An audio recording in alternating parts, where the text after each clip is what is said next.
What's up, guys? Welcome to Bleav in Rams, part of the Bleav Network. Erin Coscarelli back with you. Be sure to subscribe, comment, rate, follow this podcast. You can also catch us on Bleav TV and follow us on all the socials. I have not stopped smiling since I woke up this morning because we are joined by dear pal, former host of Fantasy and Friends, fantasy extraordinaire at NFL Network. Adam Rank is in the house. Adam, it is so awesome to see you today. How are you doing? Oh, I'm beaming. I'm so excited to be here. When you mentioned Fantasy and Friends, that was probably my favorite show that I ever did at the NFL Network, and I've done plenty of them. That show was so much fun, and we were. You know what's funny is think about how we're filming this now. This is what we did back 9 years ago on Fantasy and Friends, where it was brand new to bring people in and do stuff like this. It was amazing. I mean, think about it. We were cutting edge. Yeah. We were cutting edge, and there's no literature written about Fantasy and Friends and how, we paved the way. Because, yes, back in the day, Adam Rank and I hosted a show with MJD and Dave Damashek. And Yeah. that was such a fun show where we would have, we would talk fantasy, but then we would bring these guests on via Zoom and they'd talk smack to each other. It was so much fun. It was a really great good thing. show. It should be talked about the same way like Mike Shanahan is talked about in NFL circles. Like he was the guy that, brought in Sean McVay and Kyle Shanahan and all the other guys. Like we should be, when they talk fantasy, they should be like, oh, Fantasy and Friends. Like get that John Facenda voice, like Fantasy and Friends changed the world. We didn't get enough credit for that. It was so inventive and cutting edge, no? Yeah, absolutely. Like a lot of the things that you see on shows today, even if you watch, GMFB or anything like that, it's like, yeah, we were doing that 9 years ago, but like, it's cool. Like, we know that's probably more important. Yeah. We know that's all that matters.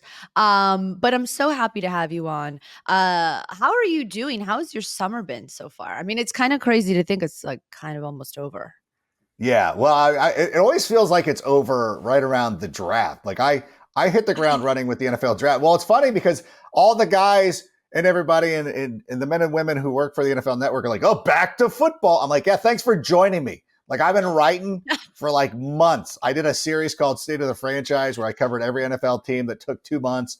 I've been getting the fantasy stuff ready. I'm like, thanks for finally joining me here. I snuck away for a couple of days before I got to take off to Chicago and Baltimore here. But, it's fun. Like once you hit for me, for a lot of people, it's the end of July, but especially 4th of July, even maybe when the kids get out of school, they're like, oh, we're really getting into this. We're really ramping up and going. So it's exciting and it feels like it's going to be a fun year. It is. And by the way, really quickly, before we sort of get into fantasy stuff, is it somebody's birthday today? My boy my boy Clay. It's his 6th birthday today as we're recording this. He allowed me to do this. It probably is going to cost me some extra Dippin' Dots or something like that, but that's okay. It's worth it to be here with you. So he appreciates it. Oh, well, Clay, hello, Clay, and also hi to Beverly. Yes. I was a big fan of Beverly when I was at NFL Network because I would hear about her all the time. So, right. She was a newborn when we were doing that show. Yeah. I am really grateful Bev and Clay allowed for you to join today because I know they keep you busy. I know they don't give you a lot of choices. So the fact that, is there a certain special cake that Clay might get today? Like a dinosaur cake? What are we looking at? Oh my gosh, he's got dinosaur balloons over here. Like, yeah, he's all set up and ready to go. He's it's perfect. You nailed it. Yeah, that's exactly right. Nailed it. I think that's the way it goes, right? When like kids are a certain age, boys, they love dinosaurs. Girls, apparently, they're into like Bluey, is what I'm hearing. Is the word on the street these days? Could be a little bit. You know what? The kids, they love their Angels baseball. That's what they're into the most. Yeah. And we love our Angels baseball for sure. We also love our fantasy football and of course our Rams. And I wanted to get, before we, really dive into fantasy, you do a draft analysis, right? You've been working since April. What for you, what did you see from them last year and what did you like about what they did at the draft this year? Well, one of the things about the Rams is typically when you have a philosophy where you're like, forget those picks, you end up having to go through a massive rebuild. And the Rams have never had to do that. Like last season should have been their down year. They win 7 out of their last 8 games, finish really strong. Puka Nacua kind of emerges, or he does emerge. And Kyron Williams played great down the stretch. I honestly believe that they were going to beat Detroit in that playoff game. It didn't quite work out, but I'm really impressed with the way the Rams have rebuilt that whole thing. And so now, obviously, missing out or having Aaron Donald retire is going to be the biggest question for them. But they attacked that in the draft 2 defensive linemen from Florida State, Jared Verse and Brandon Fisk. Sorry, I'm getting Yeah, these names. Braden Fit. I Yep. listen. I'm a fantasy guy. The offensive name Puka Nacua, I knew like coming out of. I remember him at Washington and then BYU and everything. And the defensive guys, but no, they went out there and they attacked it by really fortifying that. And of course, Blake Corum. I don't got to look that one up. Like I really love the way that this team has come together. I really truly believe they're going to be a playoff team once again and can make a significant run because I love the way the team's built, and I love Matthew Stafford. Yeah. I feel like he doesn't get enough credit for how well he's played over the course of his career. Like everybody celebrates, like Aaron Rodgers, for instance. It's like, hey, Matthew Stafford's won as many NFC championships and as many Super Bowls. He's threaded 4,000 yards for some not so great teams in Detroit, came to Los Angeles and showed everybody what he can do. So I feel like he is one of the most underrated quarterbacks. To the fact, too, when Jared Goff signed his huge extension this year, Lions fans were victory lapping him. And I'm like, hey, did you miss the part where the Rams won the Super Bowl? Like, I felt like the Rams did okay in that trade. So this team's ready to go. So for all the things that they did, they should have had to have paid for it at some point. But no, this team's done a great job of drafting over the years. Like their drafts, even going back to the Aaron Donald draft, it wasn't a need for them when they drafted him. Like remember back in the day, they still had Chris Long. They still had, I think Bobby Quinn was still there too. It wasn't a draft need. They just were like, we're going to take the best player. And it obviously worked out. So I love it. So I know they get the reputation as a team that kind of is, frivolous with their picks, so to speak, but they do a great job of roster building. And so I expect them to be really good again this year. Yeah, I mean, Les Snead and Sean McVay, they are so bright in the draft room, and they've done such a good job. And when we have Steve Weiss, Sean, or other guys, it's always sort of the question mark isn't so much how are they going to replace Aaron Donald, but more how are they going to compensate for him, and that really feels like the biggest question mark, right? Because Yeah. on the offensive side of the ball, things look mighty good. And let me get there because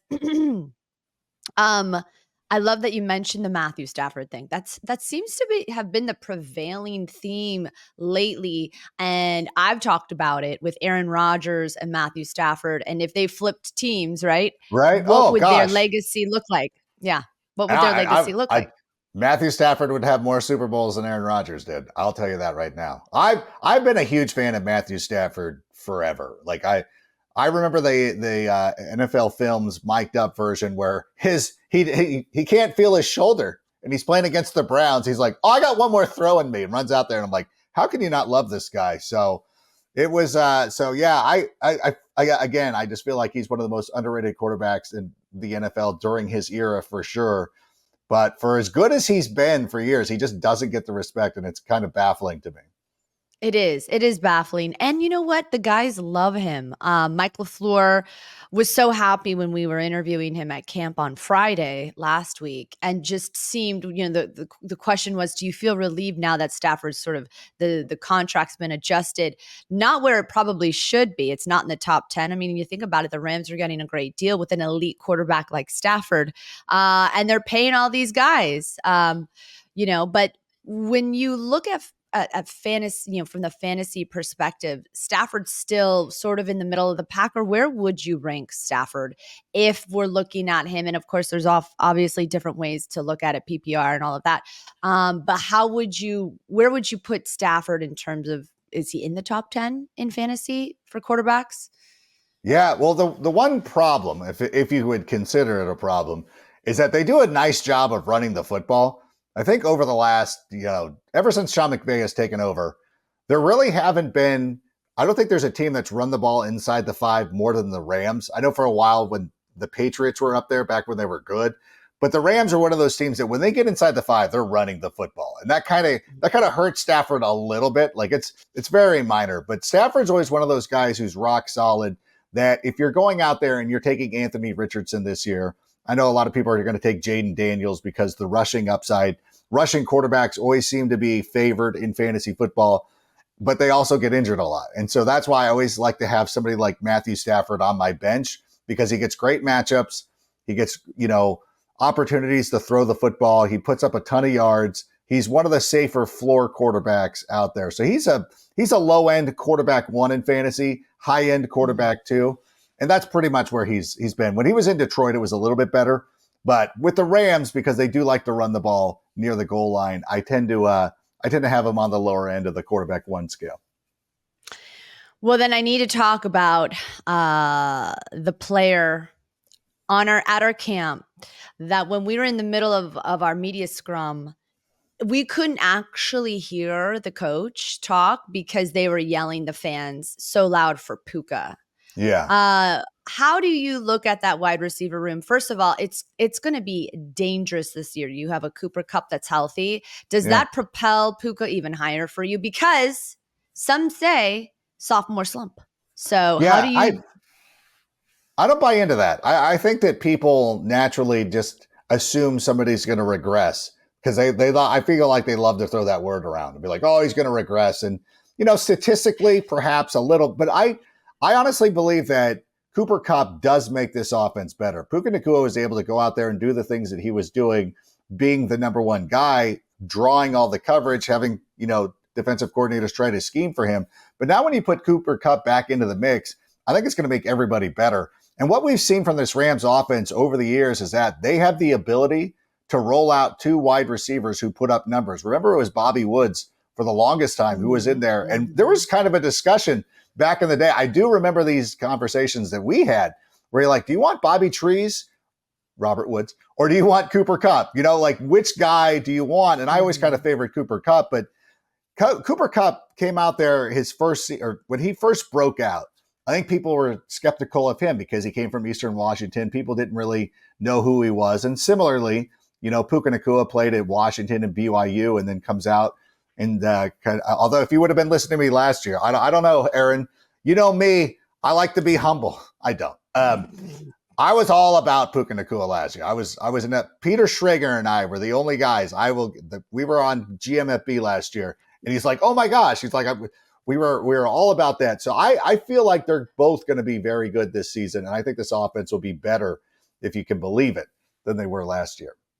What? First of all, you said 2 things. You said you called Puka before he even saw the gridiron. You were seeing that? Before the season started. We were in August. We had gotten a couple of weeks into camp. I had familiarity with him. What did you see? Well, I remember him at Washington, and Washington was kind of going through some transition before he ended up going to BYU. But what we've seen out of Washington, when you look at the receivers who've been coming out of that program over the last couple of years, including this season, Roma Dunze, great route runners who get separation, who find ways to get open. And he did that at Washington. He did that at BYU, certainly. And it's just one of those things. It's also a very similar thing with Cooper Kupp. Is that these guys go out there and they put up these big numbers in what are considered smaller schools, non-Power 5 schools. But then they go through, senior bowls and things like that. I'll never forget the Senior Bowl where Cooper Kupp was out there dominating.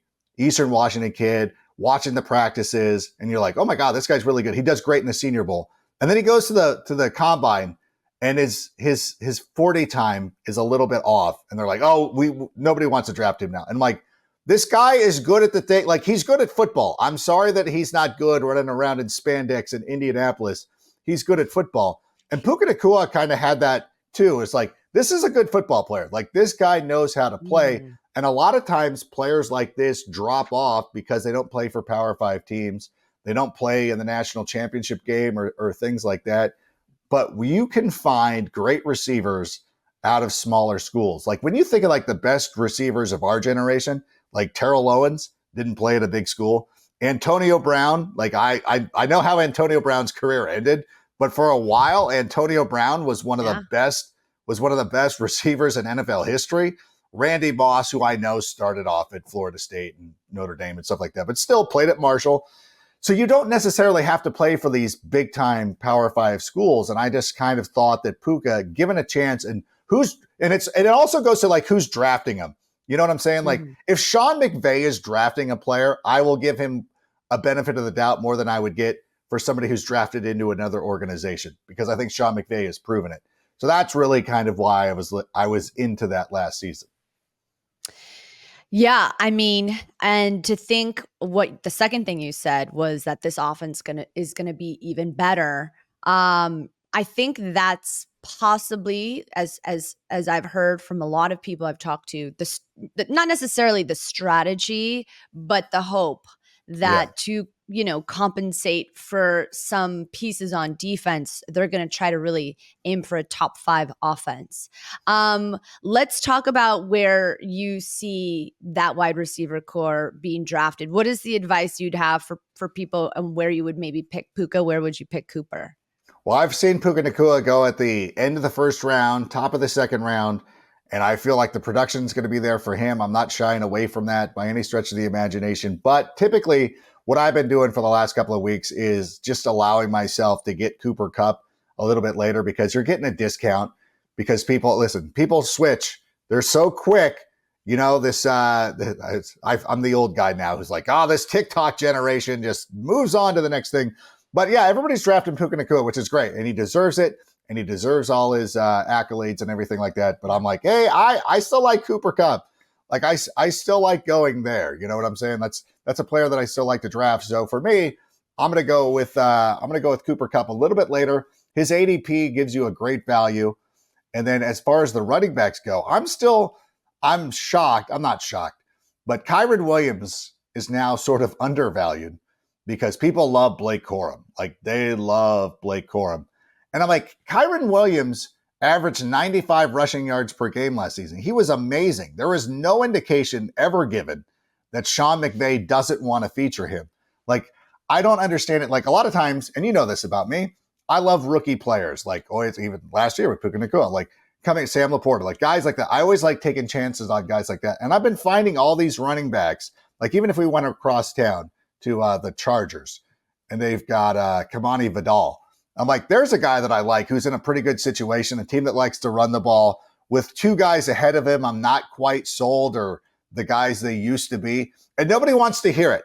Nobody wants to hear that. Like, no, how dare you? How dare you? How dare you besmirch J.K. Dobbins? But then when you talk about Kyren Williams, who won people fantasy leagues last season, everybody's ready to move on. I don't understand it, Erin. Sometimes it just drives me crazy. But I love Kyren, and but I mean, I will still take Blake Corum, but like not as high as a lot of people might be doing. Well, so then does that change a little bit your strategy? Because yes, you have Blake Corum in the room now. Is this more of a committee, or you see Kyren being somebody you should, where do you select both of those guys? I've tried to really get into the patterns of Sean McVay and what he's been doing over the years.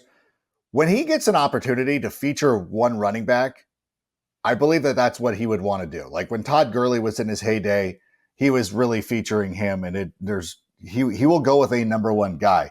And then sometimes when it lends itself to have to go with a committee situation, and we've seen the Rams do both of these things. And so I thought last year at the end of the season, they really showed a reliance on Kyren Williams. And so for me, that's good enough. And I think that they will rely on him. I think Blake Corum is going to see the field, but I don't think it's going to be a situation where it's a full-on 50-50 split. He's going to get some carries, but I think this offense, again, much as they can support 2 wide receivers, they can also support a number 1 running back and a plan B type guy who's not necessarily going to steal carries, but he's going to factor in a little bit. I mean, that's the way the NFL is now. We don't see Eric Dickerson type players carrying the ball 400 times a year, but I still believe that Kyron Williams is going to be the bell cow of this offense. Mm-hmm, mm-hmm. Yeah, again, another later pick, right? I mean, you talk about the draft, big picture, how well Sean McVay and Les Snead have done over the course of the time together. It is fascinating. There's something very magnetic about Sean McVay. When I'm around, Yeah. When we do these media scrums after camp, there is just something what is it? Like, what do you think it is? Why is he so electric? I mean, obviously he's so smart. He's been around the game for Yeah. so long. What do you think it is about why he is so good at what he does? Well, I mean, like obviously he's smart. Like that's the biggest key. Like he's smart, but not to the point where you feel dumb around him. You know what I'm saying? Like we have our good friend Cynthia Freeland, who was on the show a couple of weeks ago. Smart person, but you're never. It's not off-putting That smart. is Where you're like, so true. you know what I'm saying? Like Yeah. they're smart and it's so You- engaging. And it's the same thing. And I think with Sean McVay, it's like he's so like I don't know if this is part of it, but it's like he's so nice. Like he's just a nice person. Like and you almost don't want to like him because he's like, oh, handsome, smart. Like I should not like, you know what I mean? You're like jealous or whatever. But like, no, he's so engaging. And there's something about his personality that's just infectious. That just you're fired up. And anytime you're like, yes. I just feel better when I just feel better about my life after I've talked. I mean, we're just talking ball. It's like nothing major. Yeah. And it's like, hey, you know what? Like there's something about that. And I think it's a testament to him. And I think it's a testament to the way the players respond to him and why things like last season. And even, being able to do what he's been able to do with the wide variety of quarterbacks, Jared Goff, obviously, who's now having success, Matthew Stafford, one of the best, but even like Baker Mayfield, when he came in here, what he was able to do. And listening to Baker Mayfield, he was talking about this in the offseason, about flying in and learning the playbook in one overnight session with Sean McVay. It's like stuff like that's amazing. And I get that the ability to recall plays from 30 years ago. He's like, oh yeah, we were playing the 49ers on December 11th, 1989. And like things like that. I don't even think he was alive when that game happened, but that was actually the John Taylor game. It was the John Taylor Monday Night Football game. Nobody, 4 Rams fans will remember this. It was a Monday night game. It was the 89 season. The Rams were up like 24-3, and John Taylor caught 2 90-yard passes. And one of the guys who kept getting burned was the defensive back that they acquired in one of the picks they used after they traded Dickerson away. That's going too far down the rails. Sean McVay would appreciate that kind of recall, but he does that with everything. And it's like, I have one specific lane, but he does it all over the place. And so, there's just something about it. There's just people you're drawn to. Like if Hugh Jackman was a NFL coach, it'd be Sean McVay. Or if Sean McVay was an actor, he'd be like Hugh Jackman. Like that kind of personality. Like it just like, you just can't help enjoying their company. And I love the connection that you made because it's so true. Cynthia could make you, because she's so darn smart, just like Sean, they could make you feel real dumb. And the people that have the ability to bridge that gap of such brilliance and yet they're humble and kind. I mean, I think that's one of the things that I've always loved about you because you're great at your job, but you're just as lovely on camera as you are off camera. And it's nice to be around that. And it's so funny because I covered the 49ers back in 2013. Oh, yeah. Another very smart man is Jim Harbaugh, and he's terrifying. He's terrifying. Yeah. He's you know a what? Little, I mean, he's a nice guy, but there's an intensity there. You're like, yeah, you get kind of like nervous laughter around him, where Sean is more like, yeah, that was funny. Jim, you're like, is he okay? But I love Jim.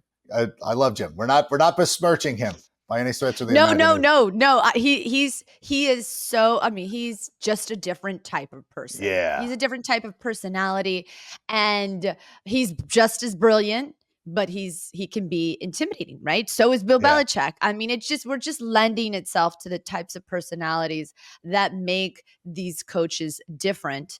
And Sean McVay has like, when you do the smile and it does the ding, like ding, The smile. That's him. Like he's literally he's just got a great smile. Yeah. And a great disposition. And it seems like his players love him. And something's working because obviously Oh, he has this ability to win in dicey situations like last year. Speaking of winning, you recently did a schedule oh record. no. And what did you end up coming up with over here in Los Angeles? Well, I have a 10-win season, double-digit wins for the Rams getting back into the playoffs. The division is shifting a little bit. Obviously, the 49ers are still the top dog in the division right now. Arizona is getting better. I think that's going to be a problem over the next couple of years, but I think Seattle is going to start to slide back a little bit. I know Seattle not only lost Pete Carroll, and I know you're a USC person, they not only lost Pete Carroll, but like Shane Waldron and Robert Canales is also gone. So that coaching staff has been gutted. And so it'll be interesting to see how they respond because, last year, Geno Smith, who's great story, he didn't write back and all that stuff, slid a little bit. His touchdowns went from 30 to 20. Again, I know this from the fantasy perspective. It's like, hey, was it Canales that was doing everything? Was it Waldron? Like, who was the guy who was kind of really in charge there? And so I feel like the Rams are going to be very good. I think it'll get them they'll need a little bit of time to get up and running. But again, the Rams drafted really well last season. Their draft looks good this year. Granted, both those guys come in there and you listen. It's not like one person can replace Aaron Donald. Kind of like when Steve Carell left the office. They had to bring in Will Ferrell and James Spader and a bunch of different people to try to overcome that. That's the approach the Rams are taking. So I think they'll be all right. It might start off a little bit slow, but eventually they'll get up running and it'll be fine. How do you see that division shaking out as it is? So you're saying Rams still maybe don't They're have number the edge over two. the Yeah. Niners? I still got the Yeah, 49ers. We'll it's see. fair. I I did mean, this it's in hard. June. I'm starting to watch the 49ers, the way they're developing. And everything that they've got going on with Brandon Ayuk, who's doing a hold-in at the moment, and he's hanging around with John Lynch at training camp. And I don't know, at some point, these kind of things, like there's a reason why these teams don't stay on top forever. It's the small things that can end up harming you. And so for the 49ers, at some point, they're going to regress a little bit. Like I'm not one of those guys who is against Brock Purdy or anything like that. Like I think he's fine. But they're not invincible, I guess is the way to put it. And I think that if you look at the way the Philadelphia Eagles fell off at the end of last season, no team should feel that confident and feel that invincible because it comes for everybody at some point. But the Rams are going to be right there in the mix. And I think double-digit wins is a very fair proclamation. Should get into the playoffs. And again, as I mentioned earlier, thought they were going to beat the Lions in that playoff game. I really going into that one, and it was close, obviously, but I was like, oh, Dave Campbell against Sean McVay, and like, what are we doing here? What are we doing? Dan Campbell, sorry, not Dave, Dan Campbell. And so, I feel like the Rams make the playoffs. They're going to make life hard for a team. They'll end up playing against a division winner and have a great, much like last year, have an opportunity to go on. And once you get past that first game, it's like, oh, then you start moving on. The year they went to the Super Bowl, when Sean took Jared Goff there, like they were the 2 seed that year because they played host to the Cowboys in that game. But yeah, went down on the road in New Orleans, won the NFC Championship game. I think the Rams had that ability to go beat anybody anywhere. And I don't think that there's anybody in the NFC who is so far ahead of anybody else. Like it's a pretty wide open conference. The 49ers obviously have done very well over the years, but it's a pretty wide open conference. I don't think there's one dominant team that you have to worry about. There's no Kansas City Chiefs of the NFC. So it's wide open to me. If the Rams get into the tournament, as I anticipate they will, they have as good a chance as anybody of making it to the Super Bowl. And that's exactly what Rams fans want to hear. You've just officially made their day. You're going to make Clay's day. Did we decide what the birthday cake was going to look like? Is it like a big It's a dinosaur. football? Oh, it's a Oh, dinosaur. the You know, cake is a dinosaur. I got it it right. is a It is a No, I told you, you nailed it. Like, I have these two kids who they enjoy football because I work in it, but they love Angels baseball, and their new thing is Arsenal. Like, they love Arsenal because they both play soccer. I coach both their soccer teams. They like playing Oh, soccer, so they're not like. That's why it was, that's why we didn't go to the Hall of Fame game or anything like that. He was like, "Nah, we're good. We're gonna go do water slides," and you're like, "Okay, that's fine." And but yeah, it's gonna be a good day. I love it. Well, you know what? Enjoy that dinosaur cake.